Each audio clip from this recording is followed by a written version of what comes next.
Hello, Jed. Hey, Andy, how you doing? Good. It's good to see you. We get to do another one of these in person. Yeah, in Florida, Yep. Not at a bar, but in Florida. So. It sounds like a bar. It does sound like a bar because we're at the National Alliance for Public Charter Schools annual conference, and it is kind of an interesting sign of the times. I was walking through the exhibit hall, which is near where we're doing the podcast, and it reminded me of one of the big old line education conferences back in the day, just the size of the exhibit hall, the volume, the number of vendors and different kinds of products and services for schools. And it's a charter school conference. And you probably wouldn't have predicted that, 20 years ago, that this is actually bigger than some of the old line education conferences now. Yeah, real sense of energy. It's really cool. And nice job, moderating the panel this morning. You did a fantastic job. We will, just remind people out of the gate, this is the WonkyFolk podcast with Andy Rotherham and Jed Wallace. And today we are lucky that we've got Stephen Wilson, who has an amazing background in charter schools for a long time and has written a book, The Lost Decade, which is going to serve as the frame for a lot of our conversation today. Thanks for writing this book, and thanks for being a part of this conversation today. Delighted to be with you both. Good to see you guys. Yeah, I was just thinking back. I remember you and I doing a consultancy discussion together. That was right when we were in a moment of I think big momentum and a sense of optimism and all that stuff. Yes. And so I hope we can dive back into that. It's just remembering that moment when the charter school world really felt on stride, and what we can do to get back there. Do you want to get us started with our first question or something? Well, why don't we start? This is a question. This morning I did the keynote discussion was with Marlon from the City Fund and Nella from DSST in Colorado and Hannah from Daniels. And I asked them scale 1 to 10 with 1 being absolute pessimism and 10 being total optimism, where they were on charters and charter schooling. So I'll ask you the same question. 1 to 10, Stephen, where are you today? I would say I'm a 5. I'm a diehard optimist, but I have a lot of worry right now. I think we've lost our focus on instruction, on great teaching, and on academic achievement as the North Star, as the raison d'etre. And I'm very worried about a scenario in which we sink toward the mean, and we revert to the mean. Our results are not sufficiently distinguished from the majority system. And at the same time, a lot of energy goes towards private school choice, ESAs, and vouchers, and the charter movement is forgotten. Now, that's a dire scenario, but it's one that we should be alert to, I think. And there's another world. Up to that. Is that? Well, I want to hear more. Jed and I have a disagreement about this. Yeah, well, I'm so curious to hear more. But of course, there's another scenario in which we bring the sector's traditional humility, drive, assertion, and we say, okay, we made a wrong turn, but we can fix it. We're at mid-decade. Let's get to it. I just don't know which way we'll go. When you say you're at 5, is that your nadir? Is that as low as it's been and it's stayed there? Or have you had moments where you felt even lower and there's any kind of rebound whatsoever? This is a low point, yes. Okay. Yeah. And if you were to broaden the analysis out to where public education is right now, with the implosion after COVID, with NAEP scores and the other problems that are out there, what would be your optimism assessment for public education? How low does the scale go? I don't know. I don't know. I mean, because it puts in context. Hey, 5. Let's say a 2, and there's a reason for that, which is that the response to the pandemic was very revealing about the majority system. We saw no sense of urgency. And let's remember, right, the basics were schools closed in March, mid-March, and there was very little return or effort to go towards live teaching. Yeah. Some kids got none at all, the whole story. Sure. And then there was big talk about making up learning gaps and lost ground. It was going to be extensive high-dosage tutoring, to use Mike Goldstein's term, et cetera, et cetera. None of those initiatives came to pass. So it really revealed how complacent the majority system is and how impossible it is for them to get out of their own way. So I'm not optimistic about the majority system. One of the things I love about the book is the first 3 chapters, you go deep on education history. And you also have focus on Massachusetts and places where, hey, maybe we made some progress and then we give up on things. I mean, if we look at NAEP scores, they were collapsing far earlier than COVID came along. By 2012 or 13 or so, perhaps we had hit our apex. And I bet you we would look at like the Massachusetts story as very aligned with that overall NAEP story. How are you characterizing kind of, our historical efforts and how are you putting, the NAEP story and the other dysfunction in context of that broader history? Yeah, and I'll try to be very brief, which is the book begins with going way back to the turn of the previous century, the 1890s, a seminal report by the so-called Committee of 10, which said, whoa, every child should have a rich liberal arts education, the kind of education that the affluent have long had. And immediately this proposal was decried as ridiculous, a fantasy, by the emerging education professorate, which was just coming into existence. And since then, and that idea was abandoned, just to be clear. And since then, we've had a long and sorry procession of anti-intellectual reforms that were always advanced in the name of democratizing education, but in fact had the reverse effect, dumbing down education, depriving most students of a rigorous education that, as I said, the rich have always obtained. And my book argues that this latest turn of social justice education is merely the latest installment in that procession of anti-academic reforms. So I think that this is important context. Of course, the brief exception was the educational excellence movement, beginning with the bombshell of the nation at risk and culminating in the federalization of the initiatives across the states to establish education standards and accountability. And I think that a fair reading of that is that we did make some progress, as you said, in the first decade, and then we did not sustain it in the second, and people gave up on it, but for the wrong reasons and without the care.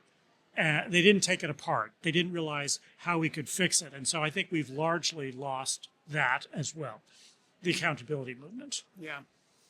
Well, I mean, and that's, of course, very dangerous, Jeb, for charters, right? Because if we don't have the spotlight on performance, schools will revert, including charters, to defining all kinds of other ends for education other than academic excellence. And I think that's what's happening now. And the charter movement early was centered around that idea of academic excellence. And, Matt Candler famously said, I don't want to be part of a movement that his motto is, we're just going to suck less. Yes. And it was like this, what you're talking about with sort of the standards movement, this focus on excellence, really was the breeding ground for this first generation of charters that were, just relentlessly focused on outcomes and getting kids Matt to college. Candler got up at an event in 2007 or whatever it was, as you say, much like this one, and said, we need to stop creating suck less schools.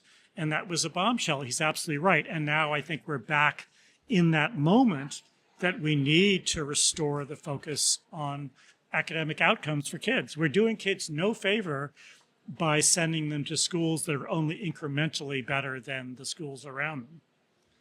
I'm known for insufferably long charter folk posts. I think the longest one I've written in in 5 years of doing this was at last year's conference when I used the Boston story and I just told the history. And I would see that. And I said that one of the things that drives me crazy is that the charter school world doesn't really understand the deseg cases. And in 1974, basically the Supreme Court pulling back from Brown versus Board, separating out the suburban schools from deseg in Boston, and basically how there's been no progress made on reform in Boston schools forever until the charter school movement comes along. Yes. And then you can see from 1999 to 2015, 16, something like that, it's the most important thing that's happened in education in Boston, arguably, and since please, public education got started. Can we remember that the Brookings Institution, liberal lion of the think tanks, says the largest educational effects ever seen It was in the yeah. Boston charter schools. So absolutely, and by the way, that has unraveled, and we Yeah. could talk about that too. And we should talk about that because I mean that's the fascinating thing and not a really flattering sort of portrait for the sector. No. When you say that they're outperforming, we should quite quantify this. It was 180 extra days of learning were the effect sizes, which Yeah. is basically we talk about extended learning time or extending the school year. They were basically doubling the school year. Kids there in the charters were getting 2 for 1 in terms of the amount of instruction that they were getting. And you would think in a situation like that everybody around the country would descend on Boston to figure out like what's going on and that local leaders would be highlighting that. You think of so many other things. If you had a cure for a disease or whatever else, people would be flocking. And yet, like, not only did it get not a lot of attention outside of places like Brookings, like it has faded. It is more than faded. What I think people need to understand is that many of those high-flying schools are no longer. And there's a specific dynamic to this. When new young graduates came circa 2000 or even earlier to these schools to teach and started calling the founders of the schools, their bosses, their principals, white supremacists and racists, and saying that they were, quote, controlling black and brown bodies and all the other accusations that were made, those founders were already exhausted people. They had given their entire soul, every hour of their life to building those schools, and they just said, screw this. I don't know if I'm allowed to use more colorful language on your show. You are on WonkyFolk, anything goes. I'm out of here. And then what happened is that the successor leader, because we all know how insanely fragile schools are to their leadership, right? And the successor leaders were either people who were true believers in social justice education and totally changed direction. The results tanked. Or they were just looking for comity. They just wanted everyone to get along again. They fared no better. Right. Because you have to stand for something and you have to resolve this is a fundamental conflict over direction. Or in a very small number of cases, those leaders held firm and Right. stayed, like the Brooks schools. The Brooks schools continue to just kill the sector. They are fantastic because they never let this in the door. They said, we are all about rigorous, rich academics for every child. That's what caring and that's what justice looks like. And one of the things that struck me about this, Stephen, I'd be interested in, you have experience here. You were leading a school at this time. You have experience with this dynamic. It struck me as a very elite discourse. When you went into communities and you talked to parents, these were not things they were talking about. They were not, they liked schools that were orderly and schools that were safe. They liked the focus on academics. They thought getting their kids ready for college was why they had chosen these schools in the first place, not that it was a system of oppression. They wanted schools that are going to propel their kids into college. And so it struck me, it was a very sort of elite discourse where it was being done in the name of communities, but it was really education reformers talking to other education reformers. Yes, and this is a point I wish I had made this morning with the network talk. This is exactly right. And of course, one crude measure of that is the parent surveys, which at all these networks were 95%, 97% approval of what their children were getting. Yes, this was always an elite imposition. Parents of these schools, as you said, I couldn't say it better, always wanted rigorous academics. They always wanted a chance to get their kids into college, and they knew that that would take a lot of hard work. So the KIPP slogan, be nice, work hard, that was correct to them. And by the way, it doesn't just start, this elite discourse doesn't just start there. I mean, if we go way back into the early 19th century, we have the same thing in the South, where black parents, after the end of slavery, were very clear that they want an academically rich, kind of actually high-flying European almost kind of education. And they were said, oh, no, you have no use for that. We're going to focus on agricultural training. So there's a long history of denying what black families actually want from schools, which is rigor. So how much was it a perfect storm?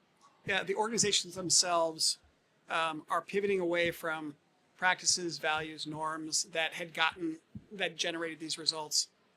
And you have COVID, which just simply diminished the amount of supports that we could offer to schools. Anyway, those two things come together, and that gives us, or would you nuance it different than that? It seems like to me, I don't think either of us agree with that. Yeah, I don't actually agree with that. No, that's fine, right? I think in districts, I think COVID had a great deal to do with it, with the further decline. Absolutely. But because then for one, they immediately turn to other things like putting in more air conditioning systems and spending obscene amounts of money on stuff like that, which was probably misguided in hindsight now that we know more about the disease. But they certainly didn't do much about instruction. So I think it's a different story. In charters, COVID, I think, was largely immaterial. These schools were already deeply losing their way. The key event on the charter side is George Floyd and the racial reckoning, and how the schools responded to the racial reckoning rather than doubling down on what they stood for, which was rigorous academics in service of ending these inequalities that are so pervasive. Instead, they got sucked into a different ideology that proposed a different explanation and solution, which turned out to be incorrect. And I saw it, also, I think there's like things happening on two tracks. There was the sort of erosion of accountability in the post-NCLB era. Yes, that's very important. You were starting to see a decline. Right. That was happening. And then I think it was more like post Michael Brown, even, and then, obviously Trayvon Martin. This was when this got going, and because people were justifiably horrified. And what was striking to me is you had a lot of people who seemed not to have been aware of some of these issues previously, and this had thrust it into the limelight. And that's actually a good thing if you want to we can do chapter and verse on why social media is bad, but that's like a good thing that people were getting exposed to this. And they're like, these things are horrible. And then along came Donald Trump. And I sort of saw after 2016, 2017, that's correct. Is the focus became very political, very signaling to each other. And we could talk more about let me anecdotally just mention going back a few more years when my network started Ascend in 2008, Obama was elected that fall, I think. And then what you saw in the first school, and it was just one school then, in almost every classroom was the official portrait of Barack Obama and his two very young girls who happened to be exactly the same age as our students, which created additional resonance. And there was such a strong sense of racial unity, and that we were going to do this together as educators, white educators. Of course, there was tension. There's always going to be tension around this topic in an urban community like Brownsville, where we were located. But there was a very strong sense of common purpose. When Trump was elected for his first term, this collapse, this fragile sense of optimism was lost. Mm-hmm. And then in stepped the thinkers of Ibram Kendi and Robin DiAngelo, and which were then vulgarized in the work of Timo Kuhn, whose basically one pager became the mainstay of all these trainings. And these you should probably say what that one pager is. I think people who follow this are going to track, but for listeners, yes. Yeah, so the one pager was a document that purported to identify the symptoms of white supremacist culture. And among them were things like objectivity, urgency, worship of the written word was another one. And so across the country, not just in charters, but equally in large districts, this became the mainstay of anti-racist trainings. And so it created this very simplistic, derivative, reductive, Manichaean world in which you were, partly, by the way, for social reasons, to obtain social standing in that world, you had to prove that you were more anti-racist than your colleague, particularly your white colleague. So there was this jockeying for social position to take ever more radical views of this idea. And where this perhaps first showed up was in an attack on the disciplinary systems of these schools. And this goes back to what you said earlier. By that point, people had completely forgotten where charters began, Right. circa 1995. There's a wonderful book that I like to hold up, totally obscure, but a former, I think, a Daily News reporter, she spent education reporter, she spent a year in the New York City schools, and the title is Shut Up and Let the Lady Teach. Yeah, And it has some black and white photographs. And you know, the old notion that a photograph says more than 1,000. You look at this picture, it is devastating. Just the physical decay, Yeah. the broken pencils on the floor, the sense of we don't give a fuck is what Yeah. it conveys. Yeah. And on the part of the teachers is Yep. what I'm saying. And so this was the disorder. People think that charters were trying to create safety from gangs. No, they were really trying to address the low-level disorders in the classroom that made it impossible to teach and impossible for kids to learn. So people have forgotten that. So what happened then, this attack on no excuses style discipline, and by the way, the schools had already recognized their excesses at this point and begun to make very important changes in their disciplinary and cultural approaches. But nonetheless, many networks and schools just didn't have anything to replace those approaches with. So they tore out this and discipline completely collapsed. Schools became radically unsafe, like the Noble schools, high schools in Chicago. And that was the beginning of the unraveling, because if you don't have discipline, you can't do anything, of course. I think that's right. We skipped over, I think, like, Probably a lot. well, yeah. But you said like it started to become like positioning, and I think like what was happening at this point is like the sort of bipartisan education reform movement had fallen apart, and so it was factionalized. This is something we've talked about before, and whenever you have that situation, you're going to get your power by being intra-factional, more intense, and you're seeing that now in present times with MAGA, right, where everybody's competing to be more MAGA. Yeah. Back then, it was the Democrats. Everybody competing to be more socially justice oriented, and I mean, I think there were some people who, I mean, I think there are people, particularly some white people, who looked at that Okun list and they credibly believed it, and it's because they had moved through life in a way that they'd never been confronted by this. I remember a conversation with somebody. They're like, perfectionism is a white trait, and I was like, have you ever met like a black United States Marine? And it quickly became clear that actually, no, they had not. And you know, but then there was other people who were just very cynical about it. Who, to your point, that was how you're going to. But climb I think the we're greasy going pole. to look back on it and just be absolutely astounded that this moment of moral panic occurred, and occurred the way it did, because you know, as people like John McWhorter have said, you know, who wrote the foreword to my book, this is just profoundly condescending towards black people. You're taking traits which are considered to be noxious stereotypes of black people, and you're turning them on their head. So, for example, punctuality is a white supremacist virtue. Perfection is a white. What's the converse of that? What are you saying, right? And so it's incredible that. Well, put a little more crudely. Yeah, I'm trying not to be.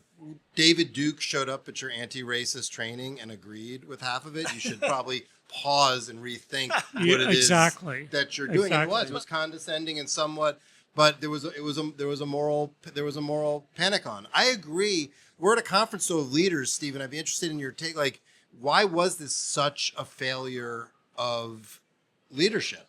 Well, I think in your view. Yes, I think that is the question.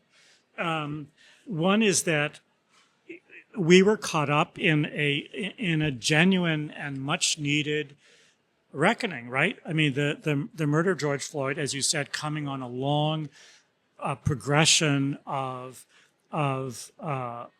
police violence against black people, created an urge, a very broad drive, the largest peaceful protests in American history, to address racial injustice. And when something like that happens, the public and the intellectual leadership and the political leadership needs a dogma or a point of view or a prescription to move forward with. And in that void was found the ideas of D'Angelo. And so that became the solution. Everyone jumped on that without realizing in the charter sector that it was profoundly anti-intellectual, profoundly anti-achievement, and completely at odds with what the whole movement was based on, in my view. And I think we're only now realizing that that is what came to pass. I will say that I've only been here for 12 hours, but I think this sector is very dug in, and people are very afraid to talk about this. I agree with you there. I think it's still very present. The fear factor is very. See, we haven't talked about the other dimension of this. That part of this newfound culture was to shame and ostracize, and ultimately cancel those who disagreed. So it was an extremely intolerant movement. And that had a lot of people running scared. A lot of great talent just left the sector. We never talk about that. If you look at a network, we've lost a lot for sure. Yeah, I talk about it all the time. Oh, you we got all these, we got these people. They're early to mid 50s. Where are they going? Where are they going to spend the rest of their lives? Well, they're now doing things like running a retail operation. I mean, they've just left education because they were shot out of the cannon. And I mean, if you look at a network like AF, they lost the whole 2 tiers of the network's management. And these are people who were stellar. I mean, they were incredibly accomplished and had driven much of the network's success. They were just gone. Yeah. So I think it's maybe worse though than what Stephen. I think an element of this. You keep talking about these books, and so you've got Okun coming along, but you've got Kendi and you've got D'Angelo, and then in academia, you have Crenshaw and Delgado. Yeah. I could actually understand this more if I felt like what we were having at the leadership level was like a vigorous debate about these claims and counterclaims. But I'm struck by how few people are even familiar with the claims in these books. And to some extent, Kendi doesn't agree with Crenshaw and Delgado. There's even disagreements amongst them. But people are not we're not having any kind of a debate. To that's your what point, I'm saying, it's about we're not. power and intolerance. And you talk to people who are very strident on this stuff, and you pretty quickly realize they haven't actually read the things that they're claiming. They're telling the rest of us to read Kendi, but it's clear they haven't read it. They haven't thought about CRT one way, whether you're for it or against it. They just haven't thought about it. And so as a leadership issue, that's what's sort of striking, is how quickly everybody just got on board with something. I think that there's they also didn't a lack understand. of courage, a lack of fortitude among the boards of these organizations. I think that when the mob came, if you will, they didn't say, whoa, stop. Let's talk about what our values are and why we're doing this. And part of it was, it was just like being hit by a tidal wave. It really was, because part of the playbook, and of course this playbook originated on college campuses and then was appropriated in the sector, but part of the playbook was that if you engaged in a traditional form of discourse where you say, I hear you, can we talk about it? You might very well get the response that even your asking to talk about it is a form of white supremacist privilege. So if you no longer have civility, if you no longer have discussion, well, then you're stuck. So I would place a lot of responsibility at the board and funder levels. They could have stood tall and said, we are committed to a liberal arts education. It involves being able to discuss opposing views with civility so that we can together find the truth. That's not what happened. They just ran for the hills. See, I'm not disputing in any way the general findings that you have. I'm just talking, I think there's a broader context that made the lack of courage possible or resulted in. I think, because the other pieces I would throw in, you talk about, hey, basically MCLB waning, loss of trust in data. So first of all, the story that we have, first of all, in the first place, hey, our kids are actually doing better academically. We're already starting to recede on that, from a data perspective. Then you've got 2016, the same day that Trump is elected, you have question 2 goes down in frickin' flames, right? And the message that the unions brought there was it doesn't even matter if charter schools are better. The only thing that's better matters is the growth of charter schools supposedly makes all other schools worse, right? And then in 2017, 8 months later, for the first time in 20-something years, the NEA-AFT come out with their new charter school policy, which they believe is a new mechanism to attack. At the same time that the Trump thing comes in, and all sorts of Trump charter school people are trying to project that they're in some way different from that. And the charter school world hears from our political consultants and others, don't say that there's anything different about you and traditional public schools. Don't say anything negative about public schools whatsoever. Yeah, that and is so we're such an losing our important reason point. to exist. Yes. When we've lost our reason to exist, then you introduce the contagion that you're talking about. It can now pass through the body, Yes. of the movement much more rapidly. And I'm very clear as what Andy thinks about this. I agree with you very strongly on this particular point that we stop talking about why we exist with respect to the majority system. And if we stop talking about it, we just say nicey nice things, right? Yeah. Which is what the PR consultants told everybody to do. We lose our reason for being. And I think that was a very important mistake. I couldn't agree more. I think we talked about this a little bit this morning, and you and I think this differentiation issue for charters is an enormous one, and it's differentiating both with school districts and differentiating with other choice options, which are proliferating. And it was it's very not- clear yeah, early on. absolutely. Our point of difference was we're actually going to educate kids demonstrably. We are pro accountability. We're at peace with testing. We know our kids can do it. The end goal is college. It was such clarity. And we lost all of that in part because as some of these places got larger, they hired mainline communication shops who told them, oh, never criticize the school Right. district. Well, hello, we exist to criticize the school district. Exactly. Right. And you have this, you have the If chancellor nothing's in- wrong with the school district, why would your kids come to our school? Well, And and the the- perverse irony is this was all being done in an effort. People looked and said, the outcomes of this system are terrible. They're highly inequitable. Opportunity in this country is being allocated by zip code, and we can change that. And you Yeah. had schools. So again, Massachusetts, you had schools opening up reverse achievement gaps where Yeah. African American kids were outperforming the suburban white kids. And so the perverse irony is this was being done, taking down a movement that was generating these kinds of results to improve And social had figured mobility. out how to do it. You see, I think we're also losing institutional knowledge now because that particular period from, say, 2006 to 2016 was, while there was an annoying triumphalist dimension to it, which, Jed, you alluded to earlier, but not by name, but, waiting for Superman and all that. Yeah. That was excessive.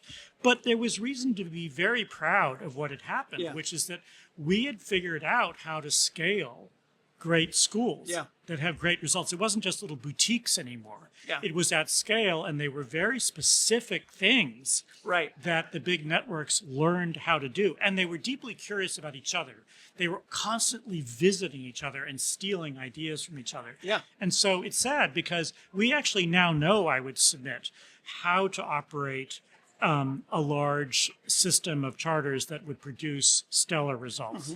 And one more sort of irony, and then we can get on to some of the counterfactuals I think we just have to call out. All this was happening at a time when non-white people were moving towards the Republicans. So this was being done in our sector as we're speaking for the communities, we're of the street. And what was actually happening is this really profound and hugely consequential shift, electorally speaking, of pretty much everybody who was a non-white voter. That was where Trump was making gains among all of those demographics. And so while everybody was turned inward in the education sector, ripping each other's faces off, Exactly. you had this big Yeah. shift happening politically that, again, I would say is going to be enormously consequential for the country. But I don't That's the think that results of I think that shift is enormously consequential. I think there started to be obviously a lot of discussion and analysis of why it occurred. I don't see that happening in the charter sector. Yeah. I think you mean- can make an argument. Yeah, sorry, go ahead. You can make an argument that the biggest accomplishment of the charter school movement in its first 25 years or wherever this receding started to occur was the amassing of people that believed this thing could be done Yeah. and developed the chops to actually get it done. Yes, that's exactly And then right. we became, I believe, complacent about whether or not the movement is going to be able to keep attracting and keep growing, just generally people's commitment and their expertise in this area.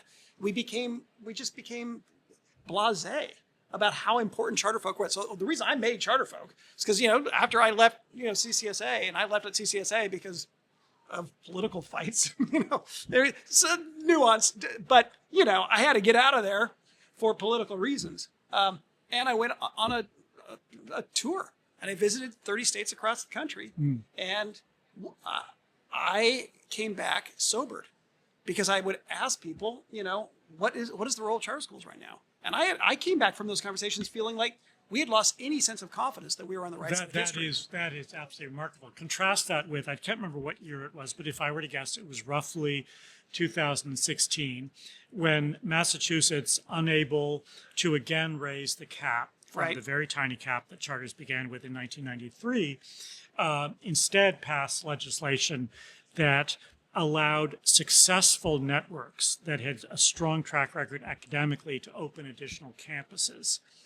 And in Boston, and everyone that was invited to do so because of their academic record accepted, and within a space of 2 years had opened additional campuses that were as high performing or higher performing than their original campus. So to me, what this showed is that, we can totally scale this. All students in Boston could go to a high performing charter if we had politically the will to do it. So it was not a organic or native obstacle to results at scale. It was purely a political internal obstacle. So we've lost that. So can we pivot to how we dig our way out of this, or did you have another way? No, I think there's like so much energy at this conference. And I mean, again, one of the discouraging things to me is most of these goals, if the goal is equity in terms of making sure kids have equal opportunity and have the supports they need to be successful, there's broad support. Sort of the value of diversity. This conference that we're at speaks to that. Just the incredible diversity that's here of all kinds. And so there's all these shared goals. And yet, to what you all said earlier, which I agree with, this sort of ideology has become very baked in. I don't think it's past either. I think it's just kind of become baked into the price of things. And that's a troubling thing. So we should talk about I think some of the counterfactuals, because from that might come some of the lessons on where to. Yes. Yes. And by the way, I think what we'll see now is a lot of silence when these concerns are raised. Say if someone gives a talk, as I did this morning, but then afterwards they come up to you. I wanted just to let you know that I thought what you said was really important. There's a ton of that going. I've already had 5 of those today. That's good. Yeah. Well, It's good and not good. Thank you for saying Thank this, you but for don't, saying- but don't tell me when I said this. Yeah, but don't tell me. So I said to this one woman who came up to me after the conference, after I spoke, well, I wish that you had said that from the microphone. She said, no, I can't. So it's this is where we're at. And this is where we were at 5 years ago. So I'm not sure we're making any progress on that front, by the way. But to the counterfactual, do you want to introduce this? Or go ahead. I mean, I just think it's a because essentially, again, you don't find anyone in this movement saying that what happened to George Floyd was in any way okay, or that that he shouldn't have been alive the next day after he had interaction with the police. You don't find anybody defending people talk about we're defending systems of oppression, but I think you have to look pretty hard to find anybody who wants to defend system of oppression in this group of people. So the counterfactual is, given that and the basic tenor of this movement, what could have been done differently wherever you want to date it, from 2014 and Michael Brown, or from 2017 and Donald Trump, or whatever. What could have been done differently to harness this energy differently? Well, so I'll throw something out. I would say that in 2020, with the beginning of the racial reckoning, we could have all done what we did, which was to look at these yawning and persistent inequities across whatever measure you want, whether it be income, net worth, educational attainment, et cetera, and say, this cannot stand. So that's what we did. That's good. That's the starting point. It was terribly necessary. And then in the school community, we could have said, we are going to turn to academic excellence. We're no longer going to tolerate that most students from poverty are sitting in ineffective classrooms and demonstrably not learning and come out of 13 years of formal education and can't write a coherent paragraph, because that's where we were then and that's where we still are today. And that is why, of course, community colleges have to spend an enormous amount of effort simply getting students the remedial education to be able to function at a pseudo college level. So if we had, for example, paid attention to that magnificent TNTP report, whose name I will forget, which looked at the instructional tasks that are being put before kids. I think it's such a brilliant way of looking at it. You know, every class is basically kids are being asked to do something. What are they being asked to do? And is it at grade level, or is it markedly below grade level or above grade level? And what they found is that this is a problem of, going back to the Bush expression, it is the soft bigotry of low expectations. The soft bigotry of low expectation. They were being given consistently tasks that are way below what they were capable of doing. So that was a diagnosis and at the same time a prescription. We need to ensure that every child has in front of them educationally well-constructed tasks that are demonstrably, educationally, instructionally effective and are pitched at the level that is challenging and respectful of where they are. And that's not what we did. Had we done that, had we been consumed with fixing instructional quality, we would have been way on the way towards educational equity, and I would argue towards much larger forms of equity. But we didn't do that. And the interesting thing is and it was actually, we should note, it was Dick Riley, who was Clinton's Secretary of Education, came up with like the tyranny of low expectations or something. Yeah. Bush flipped it to soft bigotry. Both are fantastic phrases to describe this, which I think, and you talk a little bit in the book, it's sort of a palliative approach to education rather than an academic one. Yes. But this is happening now. When you look at the NAEP data, I think one of the things everybody throws their hands up and says, well, the NAEP data is all terrible. And it's not great, but it's also not even. There are states that are making progress, and they're basically doing what you're talking about. They're using high quality instructional materials. They're really serious about reading and increasingly math. They're doing all these things. And let me just name two others. They're to your point, Andy, they're putting in, we've at last won the war on phonics, right? On science of reading.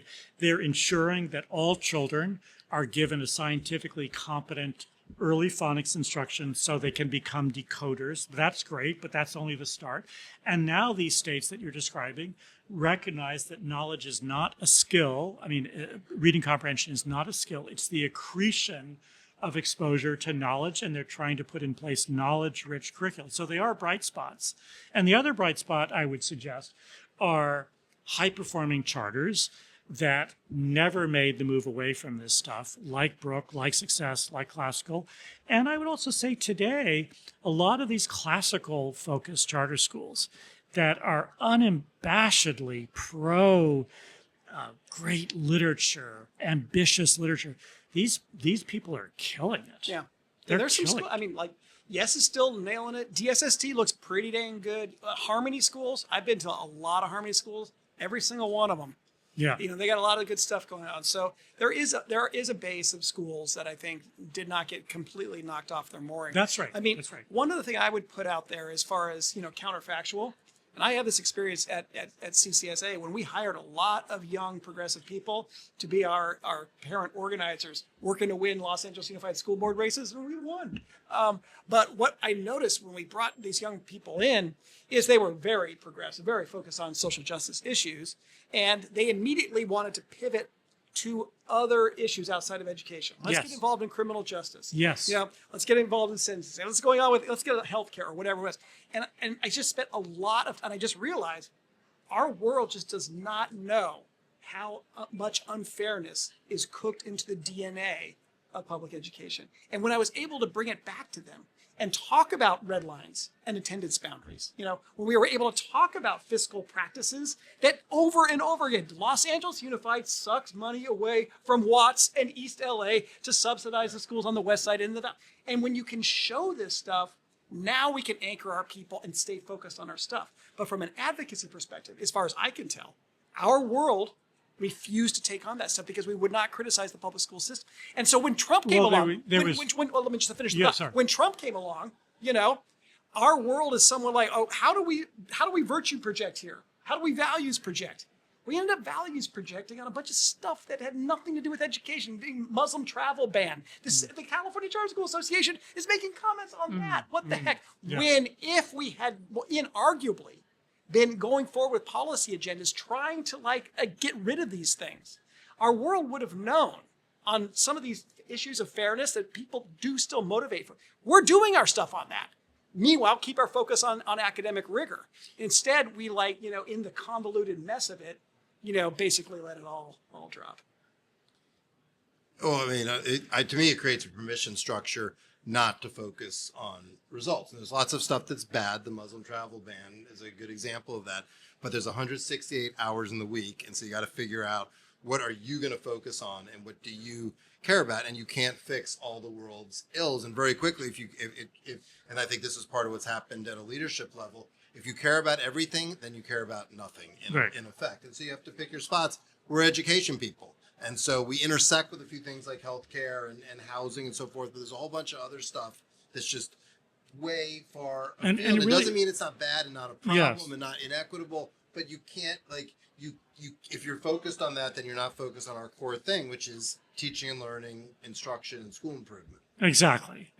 And so that's right. We lost the basic supposition that within these four walls, despite all of these other social injustices around us, despite racism, despite poverty, despite family issues, we have what it takes to educate students to a high level. That was the driving a premise of early charters, and it's profoundly powerful.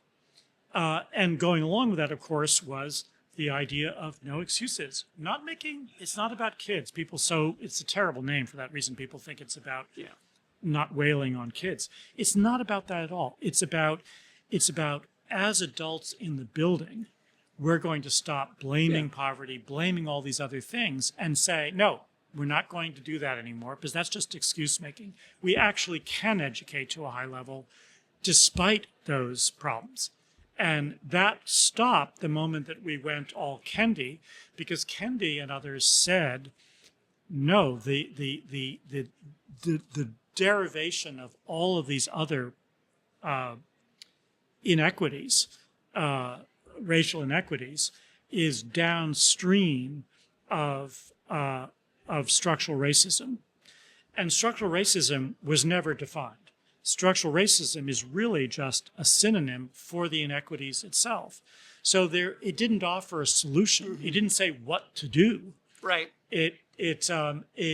But to your point, Andy, it just took all the focus off of great instruction. And off of the belief that, yes, you know what, we actually do have the means to do it. And it was peculiar as a book. His first book, Stamped, the description of testing and how it works was wildly bastardized. And so again, you would think the leadership of this sector would say, these are important issues to discuss and debate, and we should engage with them, but let's engage with them with a book or an author that's actually approaching them. Well, there's the famous paragraph in the second Kendi book that attacks testing.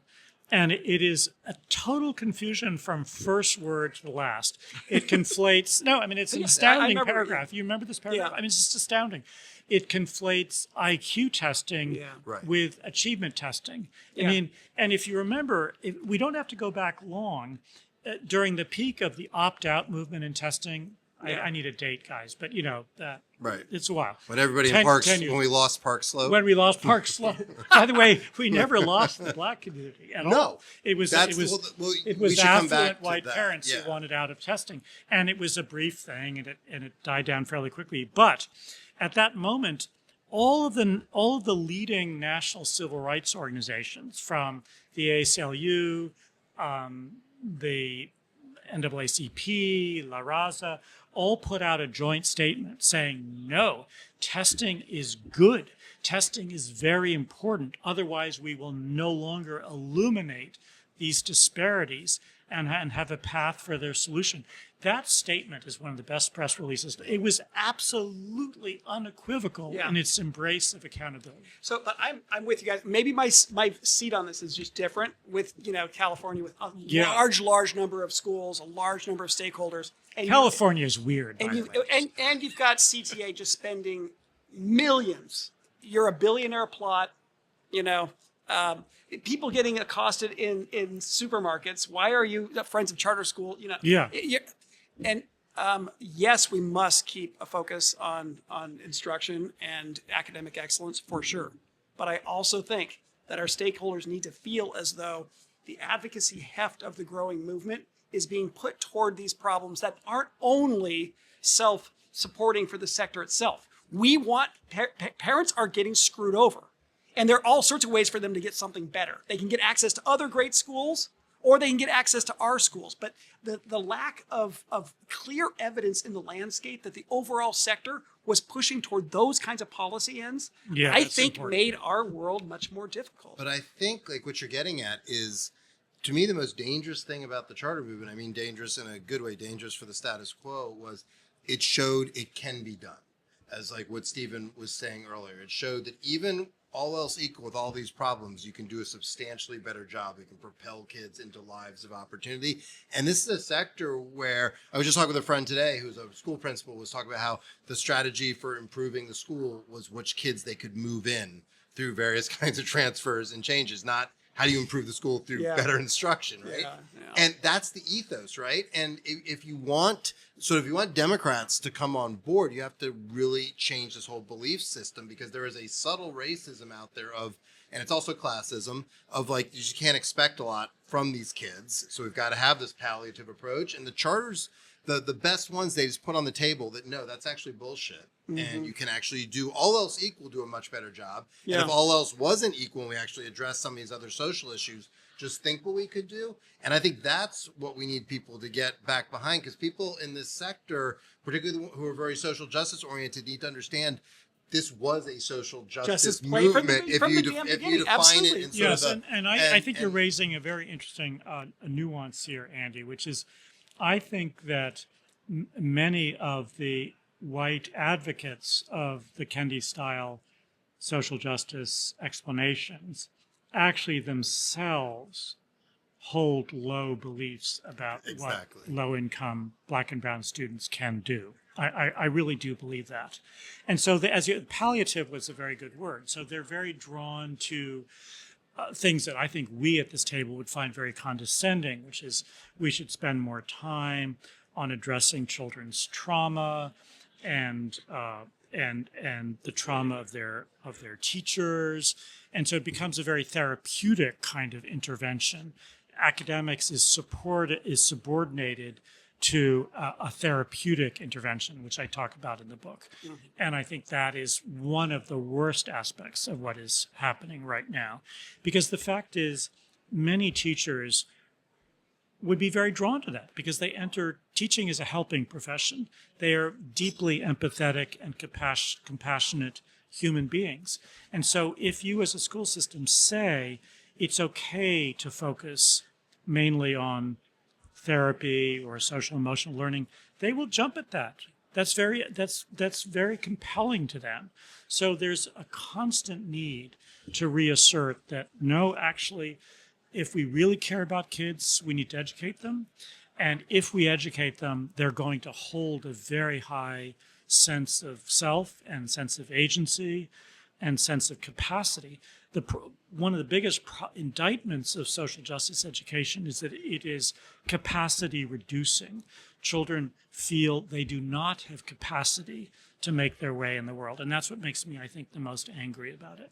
And I think a great section of the book that was powerfully said is you have the sort of these 5 evasions that you talk about. Yeah. And I almost think it's a great book, and I encourage people to read it. But if you're only going to read one chapter, it's because like it just does a really good job. It reminds me very much of like A.O. Hirschman's like Rhetoric of Reaction book. Like you just lay out, here are the things you are going to hear about this, and here's why they're mistaken. And I just think that it's a very important. It's a very important section because there is to what you're saying. There are these belief systems run deep and they are problematic. I also love the chapter just about why school districts are ultimately not reformable. Of course, you do. I mean, it's because I feel like it is an elephant in the room that people just will not take on. And can I just say, we used to talk about that at the beginning of the movement. We talked about it a lot. Yeah. I mean, I went back and read some Boston Globe articles from 1991 because I was trying to write a chapter about, the chapter on Massachusetts. And I was struck by the tone of political leaders, including some superintendents, who were far more direct in describing the failures of their very own systems. Yeah. The language was much more vivid. It wasn't all of this euphemized, feel Worked for nice. one in San Diego. Alan Burson was one of them. That's a very good example. He just spoke very directly about our failures. So we don't hear that anymore. And then people just don't realize that what I call the operating system of large urban systems is fundamentally incompatible with high achievement. I mean, look at what the best charters are doing. As I said, they're doing things like the 1 month of professional development before the year starts. That's very well spent when it's done well. Yep. You go deep into the Lemov techniques, or you go deep into your math curriculum. You have teachers practice it in a fishbowl setting, getting feedback. I mean, this stuff is incredibly powerful. But you could never do that in a unionized setting. You get 1 day to bring your teachers together before you teach. What contempt are we showing for children by those kinds of policies? So no, look at New York schools, right? We've had 15 superintendents in 25 years. Yeah. So if we think that some god is going to step up and suddenly make it work, the closest we got was under Bloomberg, of course. And it's even all of Bloomberg's reforms have been dismantled, save one, urban charters. That's right. Well, we're going to have to wrap this up. I want to get to a little bit, though. There's got to be some hope here, how we dig ourselves out of this thing. And, we're not going to get out of there in one fell swoop, or not getting out in 1 year. But, if we're here a couple of years from now, and there's the kind of progress that you think we should be making, what are going to be indicators, a year or two down the road that maybe we're getting our bearings again? I think honest conversation about the wrong turn will become permissible. We'll hear it. We'll have honest conversations with each other. We're not there yet. That hasn't started, I don't think. But you were invited to speak. Thank you. That's very true. And I'm extremely grateful to Starlee and to Andrea for that opportunity. You're absolutely right. I was invited to speak. That's a big deal. I think people realize this is an issue, and you're surfacing quite right. some challenges that the first reaction is probably going to be some silence and discomfort. Yeah, that's what I got today. If we don't give up on it, though, I think you're absolutely right, and I'm being ungenerous because I was invited. That's a big risk to take, and it's a great setting, and so that's encouraging. And I think the other thing is I think we're going to hear a lot more about these very high-performing networks that didn't change course and the results that they're getting. I think the classical schools movement is going to get a lot of airtime, as it should. So I think what do you think? What do you both think on this question that you're asking? What are the positive signs going forward? I mean, I feel like this is a people issue. I think this is a people issue.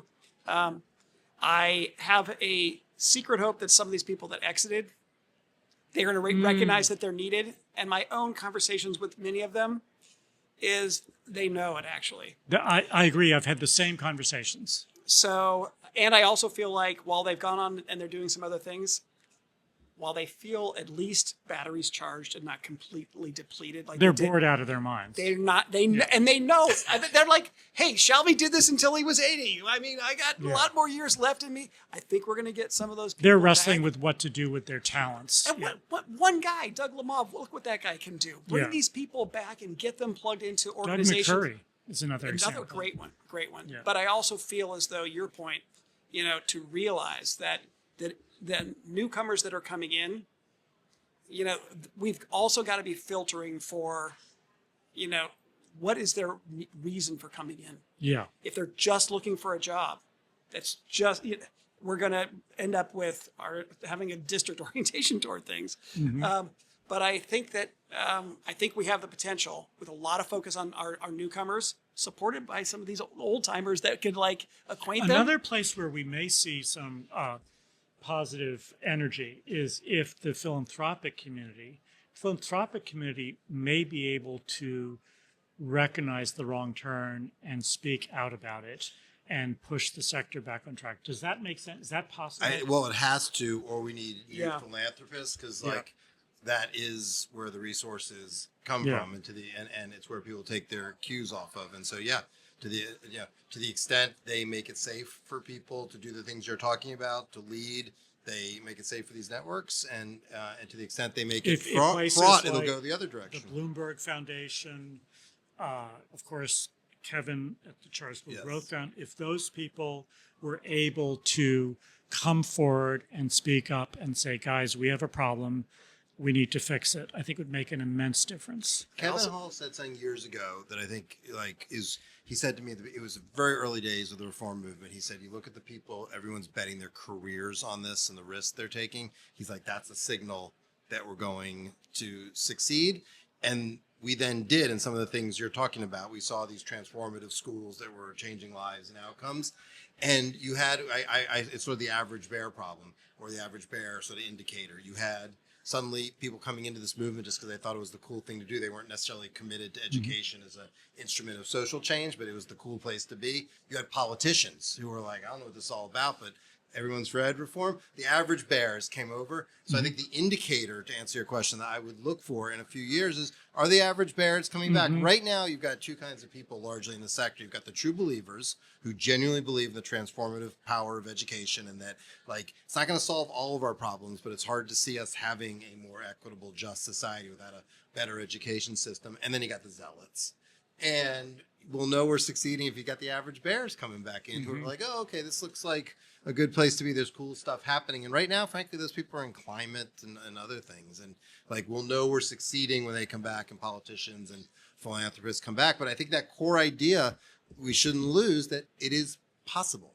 Success with the thing. We're not trying to create something that nobody has seen. We're trying to recreate something that was a powerful moment. And it doesn't have to be without exactly its the same. problems. It wasn't without its problems. It wasn't without its problems, and we should acknowledge that they were changes that were made in response that were necessary. But yes, one of the things I'm worried about is that we're going to lose the institutional knowledge of what made those systems very high performing. So it's really important that we document the mechanisms by which that success was obtained, because we know what we did. I'm going to throw in one more. Before we get to that, I agree that's the technical problem that you're That's talking the about. technical But problem. we also don't want to lose sort of the aspirational, that idea Absolutely. of what is possible. I worry we potentially lose both. Yes. I'm going to throw in one more just Agreed. from the authorizer advocate perspective too. I just feel as though having clear minimum performance expectations for schools and some schools being closed and a bar rising and our world Terribly important. totally embracing this is super important, and we've let that go. But I actually feel like it's something that would be fairly easy to reassemble, and because it's hard to define quality. But when you really get into the performance and see how low performance is as a result of some of the instructional practices you're talking about. Jeb, you are so spot on. If there isn't an accountability system at the testing level, but also at the authorizer level, that is just crucially important. You know, the SUNY created great charters because it was willing to close bad ones. Yep. And it was very clear about that. And it was very clear how excellence was defined. It had a very sophisticated evaluation arm. So if we lose those things, this is a big problem. Yeah. I will take the prerogative of one of the hosts. Today's my last day on the Virginia Board of Education when we're Congratulations. And You survived. We got an accountability system in place. That was the reason I went back on the board. And we spent the last couple of years. And this idea that you need to measure in a transparent way and report is absolutely instrumental to all of this. And there's so much pressure on measurement, but there's also some states that are trying to, I don't know what will happen with it over time, but there's some states that are trying to move forward. Counterexample, Massachusetts, the highest Yeah. performing state, now has the lowest graduation requirements from high school in the country. And the advocacy world is getting strong enough in most situations. If we're going to keep an underperforming school alive, we're probably building enough advocacy strength to do it. The question is, are we going to put our advocacy strength point. toward accountability? Are we Right. going to actively want underperforming schools to close? I'm guardedly optimistic, but there's a lot more discussion, to your point, that even in the advocacy realm needs to happen. Well, plenty more to talk about, but we want to end just by thanking Stephen for taking time. The book is The Lost Decade. I would highly recommend it. Hey, you got two colors. He's got the pre-press version. Oh, gee. Now I know. I wasn't going to say it. Now I know who's loved around here. Jeez. It's a... No, this one's better. That one doesn't have any misspelling. It's a fantastic and important book. And as Stephen said, it's just an important wherever you come down on this, it's just an important conversation that this sector needs to have. If we're going to have a healthy, robust sector, we need to be able to have conversations about these kinds of things and figure out, where we've been and where we're going. So Stephen, thank you so much. Thank you so Thank much. you for having me. Really a privilege. Thank you. Great.